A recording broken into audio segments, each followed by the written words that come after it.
Bismillahirrahmanirrahim. Assalamualaikum warahmatullahi wabarakatuh. Perkenalkan, nama saya Emilia Vivian Firdaus, nomor induk mahasiswa 932207519.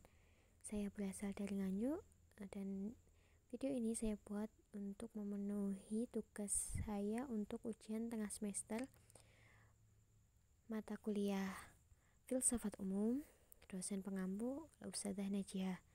Berikut adalah video resume saya dan video penjelasan mengenai salah satu aliran filsafat dan tokohnya.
Bismillahirrahmanirrahim. Assalamualaikum warahmatullahi wabarakatuh.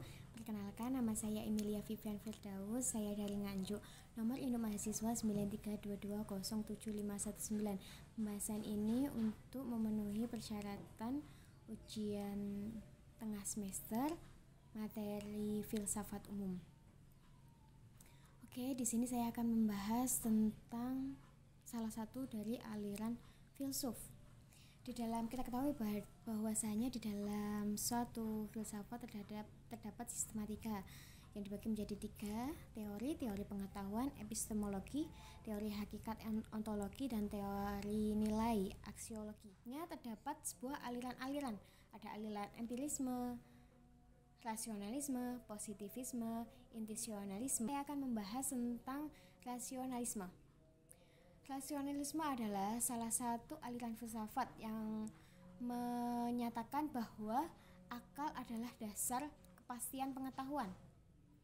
Nah, segala sesuatu itu diukur dengan akal yang diperoleh melalui kegiatan yang kemudian akal menangkap suatu objek. Bapak aliran ini adalah René Descartes, tetapi paham ini telah ada jauh sebelumnya, yaitu pada zaman Aristoteles. Bagi aliran ini, kekeliruan pada aliran empirisme dapat dikoreksi seandainya akal digunakan. Contohnya, gula rasanya manis, tapi gula akan terasa pahit bagi orang yang demam, karena lidah orang yang demam memang tidak normal.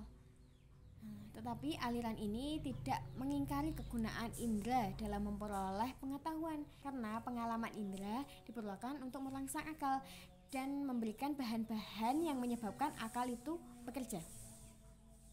Baik, selanjutnya saya akan menjelaskan tentang aliran empirisme. Berasal dari kata Yunani empirikos yang berasal dari kata embrya yang berarti pengalaman. Jadi manusia memperoleh pengetahuan melalui pengalaman atau pengalaman indrawi. Bapak aliran ini adalah John Locke.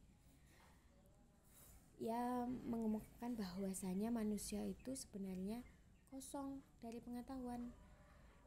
Nah, lantas pengalaman tersebut yang mengisi jiwa dan tangkapan indera, sehingga manusia itu punya pengetahuan. Contohnya, manusia tahu bahwasanya es itu dingin karena ia telah mencicipinya. Oh, ternyata es itu dingin. Namun, aliran ini memiliki banyak sekali kelemahan. Karena indera terbatas, indera menipu, objek yang menipu atau fatamorgana, indera dan objek itu sendiri. Contohnya indera terbatas, benda akan terlihat kecil saat berada dalam jarak jauh. Apakah benda itu kecil? Tidak. Yang kedua, indera itu menipu. Contohnya, pada orang yang sakit malaria, gula akan terasa pahit. Ia merasakan dingin padahal dia sedang panas. Contoh selanjutnya adalah manusia dan kerbau. Jadi indera dan objek itu sendiri. Manusia dari mata. Nah, melihat kerbau tidak bisa melihat secara keseluruhan. Mata kita tidak bisa melihat kerbau secara keseluruhan. Oh, bagaimana di balik badannya kerbau, bagaimana jika kita melihat dari depan, bagaimana kita melihat ekornya. Nah, kerbau sendiri juga tidak bisa melihat kita secara keseluruhan.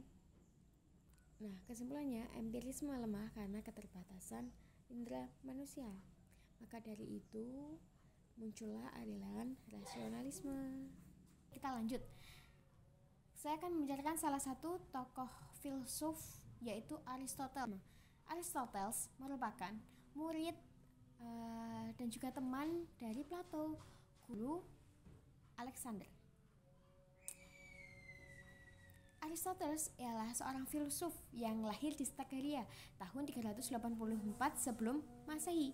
Proxenus yang memberikan pendidikan karena ayahnya Aristoteles telah meninggal saat ia masih muda.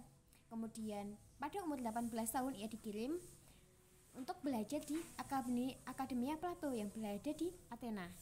Aristoteles lebih berhasil ketimbang Plato karena pada saat itu ia telah menjadi tutor bagi Alexander, yang mana ia mempunyai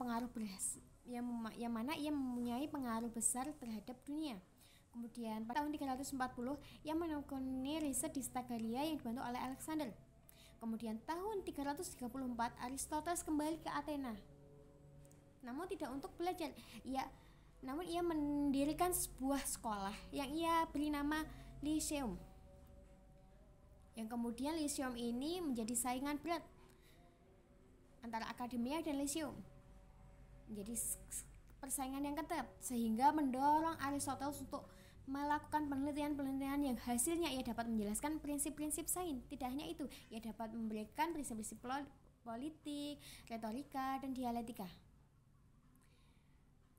Namun dengan ini, justru ia dituduh sebagai seorang ateis oleh orang-orang yang anti Macedonia di Athena. Kemudian ia pindah ke Chalcis dan meninggal di sana pada tahun 322. Aristoteles merupakan bapak logika tradisional yang menganggap bahwa bahwa manusia dapat mencapai kebenaran. Dalam teori matematika ia mengatakan matter dan form itu bersatu. Nah, di sini matter dan form menjadi sebuah potensi dan aktualitas, teori dan bentuk. Nah, potensi di sini adalah hal yang mampu dilakukan atau ditindaklanjuti jika kondisinya tepat dan tidak dicegah oleh sesuatu yang lain. Sedangkan aktualitas adalah pemenuhan akhir dari potensi tersebut. Di sini saya memiliki contoh masalah yang digunakan untuk membangun sebuah rumah. Rumah memiliki potensi untuk menjadi rumah. Substansinya adalah rumah adalah suatu tempat yang digunakan untuk berteduh. Nah, di sini rumah memiliki potensi untuk menjadi rumah. Nah, aktivitas dan hasil akhir rumah tersebut itu adalah aktualisasinya. Namun ada substansi yang uniform saja tanpa meter, yaitu Tuhan. Ia percaya adanya Tuhan. Bukti adanya Tuhan ialah Tuhan sebagai penyebab gerak. Menurut Aristoteles, Tuhan itu berhubungan dengan dirinya sendiri. Ia tidak berhubungan dengan manusia. Ia bukan personnya. Ia tidak mendengarkan doa dan keinginan manusia. Dalam mencintai Tuhan, kita tidak usah mengharap Tuhan itu mencintai kita. Ia adalah kesempurnaan tertinggi dan kita patut mencontoh ke sana untuk perbuatan dan pikiran-pikiran kita. Pada Aristoteles, kita menyaksikan bahwa pemikiran filsafat lebih maju. Dasar-dasar sains diletakkan. Tuhan dicapai dengan akal, akan tetapi ia percaya adanya Tuhan. Jasanya dalam menolong Plato dan Sokrates memerangi orang-orang soft ialah karena di dalam bukunya ia menjelaskan palsunya logika yang digunakan oleh sofisme. Sampai sinilah selesai sudah ronde pertama pertarungan antara akal dan hati. Kedua-keduanya menang. Kuasa akal dibatasi. Kebenaran hakiki yaitu milik Tuhan, kebenaran individual, dan ada kebenaran umum. Nah, kita tidak tahu standar kebenaran itu seperti apa di waktu itu, karena ada yang memutuskan hanya menggunakan akal sendiri. Contohnya, seorang pencuri, dia dihukum karena dianggap perbuatannya itu salah. Namun ada juga yang mengatakan bahwa mencuri itu tidak apa-apa karena ia mencuri untuk kebutuhannya sehari-hari. Mungkin ia tidak memiliki uang, sehingga ia untuk bertahan hidup ia harus mencuri. Ada juga yang kebenaran. Nah, di sini kebenaran belum ditentukan. Tapi sifat rasionalisme itu masih dipakai setelah beberapa abad setelah Aristoteles, sebelum benar-benar filsafat tersebut memasuki dan tenggelam dalam abad pertengahan. Terima kasih, mungkin hanya ini yang dapat saya sampaikan, kurang lebihnya saya mohon maaf. Assalamualaikum warahmatullahi wabarakatuh.